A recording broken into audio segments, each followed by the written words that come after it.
ଏ ଆମ ବିଚିତ୍ର ବିଶ୍ୱର ପ୍ରଥମ ଚାପ୍ଟର ଜଳ ହିଁ ଜୀବନର ଆଜି ଆମେ ଅଭ୍ୟାସ ପ୍ରଶ୍ନପତ୍ର କରିବା।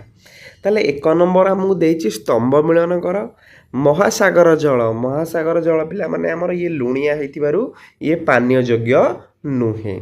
ତାପରେ ଡବଲ ଆଇରେ ତୁଷାର ପିଲାମାନେ ତୁଷାର ହେଉଛି ଆମର ଯେଉଁ ବରଫ ବର୍ଷା ହେଉଛି ମାନେ ଜଳର କଠିନ ଅବସ୍ଥା। ସିଏ ବାଷ୍ପ କେମିତି ତିଆରି ହେଉଛି? ଜଳଟାକୁ ଫୁଟିଲେ ମାନେ ଗ୍ୟାସୀୟ ହୋଇଯାଉଛି, ତାହେଲେ ଜଳର ଗ୍ୟାସୀୟ ଅବସ୍ଥାକୁ ଆମେ ବାଷ୍ପ କହିଲେ। ଆଉ ବର୍ଷା ଜଳ ହେଉଛି ଆମର କ'ଣ? ସବୁଠାରୁ ମଧୁର ଜଳ। 2 ନମ୍ବର ପ୍ରଶ୍ନ, ପୃଥିବୀର ଅଧିକାଂଶ ଜଳ ପାନୀୟ କିମ୍ବା କୃଷି କାର୍ଯ୍ୟ ପାଇଁ ଉପଯୁକ୍ତ ନୁହେଁ କାହିଁକି? ପିଲାମାନେ ପୃଥିବୀର ପ୍ରାୟ 97% ଜଳ ହେଉଛି ଲୁଣି ଜଳ, ଯାହାକି ସମୁଦ୍ରରେ ଥାଏ, ଯେଉଁଥିରେ ଲୁଣର ମାତ୍ରା ଅଧିକ ଅଟେ।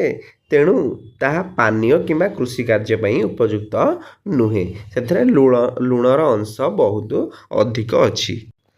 3 ନମ୍ବର ପ୍ରଶ୍ନ, ଜଳାଶୟ ନିକଟରେ ବହୁ ସଂଖ୍ୟକ ଜୀବ ବାସ କରନ୍ତି କାହିଁକି? ପିଲାମାନେ ହ୍ରଦ ନିକଟରେ ବହୁ ସଂଖ୍ୟକ ପ୍ରାଣୀ ବାସ କରନ୍ତି କାରଣ ଏହି ଅଞ୍ଚଳଗୁଡ଼ିକ ବଞ୍ଚିବା ପାଇଁ ଅତି ଆବଶ୍ୟକ ଉତ୍ସ ପ୍ରଦାନ କରନ୍ତି, ଯେପରିକି ମଧୁର ଜଳ, ବିଭିନ୍ନ ଖାଦ୍ୟ ଉତ୍ସ, ଆଶ୍ରୟସ୍ଥଳ ଏବଂ ପ୍ରଜନନ କ୍ଷେତ୍ର।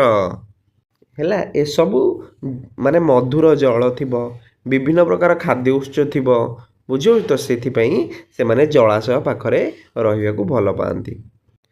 4 ନମ୍ବର ପ୍ରଶ୍ନ ପିଲାମାନେ, ଯଦି ତୁମ ଅଞ୍ଚଳରେ 2 ବର୍ଷ ପର୍ଯ୍ୟନ୍ତ ବର୍ଷା ହେବ ନାହିଁ ତେବେ କ'ଣ ହେବ?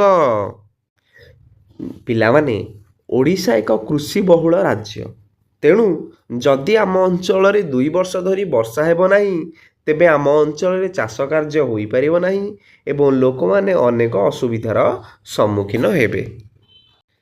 5 ନମ୍ବର ପ୍ରଶ୍ନ, ସହର ବା ଜଙ୍ଗଲ ମଧ୍ୟରୁ କେଉଁ ସ୍ଥାନରେ ବର୍ଷା ଜଳ ଭୂତଳ ଜଳସ୍ତର ବୃଦ୍ଧି କରିବାରେ ସାହାଯ୍ୟ କରେ ଓ କାହିଁକି? ପିଲାମାନେ ସହର ବା ଜଙ୍ଗଲ ମଧ୍ୟରୁ ଜଙ୍ଗଲ ବର୍ଷା ଜଳ ଭୂତଳ ଜଳସ୍ତର ବୃଦ୍ଧି କରିବାରେ ସାହାଯ୍ୟ କରେ। କାହିଁକି? କାରଣ ଜଙ୍ଗଲ ସ୍ଥାନ ଗୁଡ଼ିକରେ ବର୍ଷା ଜଳ ସହଜରେ ମାଟି ଭିତରକୁ ପ୍ରବେଶ କରିଥାଏ, ଯାହା ଭୂତଳ ଜଳ ପୁନଃଭରଣ କରିବାରେ ସାହାଯ୍ୟ କରିଥାଏ। 6 ନମ୍ବର ପ୍ରଶ୍ନ, ତୁମେ ଘରେ କିମ୍ବା ବିଦ୍ୟାଳୟରେ ନୂଆ ଉପାୟରେ ଜଳ ସଂରକ୍ଷଣ ପାଇଁ ଏକ ନକ୍ସା ପ୍ରସ୍ତୁତ କରିପାରିବ କି? ଏଥିରେ କ'ଣ କ'ଣ ରଖିବ? ପିଲାମାନେ ହଁ, ଆମେ ଘରେ କିମ୍ବା ବିଦ୍ୟାଳୟରେ ନୂଆ ଉପାୟରେ ଜଳ ସଂରକ୍ଷଣ ପାଇଁ ଏକ ନକ୍ସା ପ୍ରସ୍ତୁତ କରିପାରିବା। କ'ଣ କ'ଣ ରଖିବା? ନଳକୂପ ନିକଟରେ ଏକ ଗାତ କରି ଜଳକୁ ଭୂତଳକୁ ପ୍ରବେଶ କରିବା ପାଇଁ ବ୍ୟବସ୍ଥା କରିବା। ଘରେ ଏବଂ ବିଦ୍ୟାଳୟରେ ବ୍ୟବହୃତ ଜଳକୁ ଏଣେ ତେଣେ ଫିଙ୍ଗି ନ ଦେଇ ଗଛ ମୂଳରେ ଦେବା। 3 ନମ୍ବରରେ ଅନାବଶ୍ୟକ ସ୍ଥଳେ ଜଳଶକ୍ତିକୁ ଅପବ୍ୟବହାର ନ କରିବା ପାଇଁ ସଚେତନତା ସୃଷ୍ଟି ନିମନ୍ତେ ସାପ୍ତାହିକ ସଭାର ଆୟୋଜନ କରିବା। 7 ନମ୍ବର ପିଲାମାନେ ଦେଇଛି, ଆସ କାଗଜ ଭାଙ୍ଗି ମାଛ ତିଆରି କରିବା। ପିଲାମାନେ ଏଇଠି ଆମକୁ ସୋପାନ ଦେଇଛି, ହେଲା, ଏଇଠି ଶେଷରେ ମାଛ ତିଆରି ହେଇଛି। ତେଣୁ ଏଇ 6ଟି ସୋପାନରେ ତୁମେ ନିଜେ ଘରେ କ'ଣ ଗୋଟେ କାଗଜ ଚିରିକି ସେଇଥିରେ କରିବ। ବୁଝିହେଉଛି ତ? ବିଷୟଟି ସରିଲା। ଭିଡ଼ିଓ ଭଲ ଲାଗିଥିଲେ ଲାଇକ୍ କରିଦେବ, ଚ୍ୟାନେଲକୁ ନୂଆ ଆସିଥିଲେ ସବସ୍କ୍ରାଇବ୍ କରିଦେବ।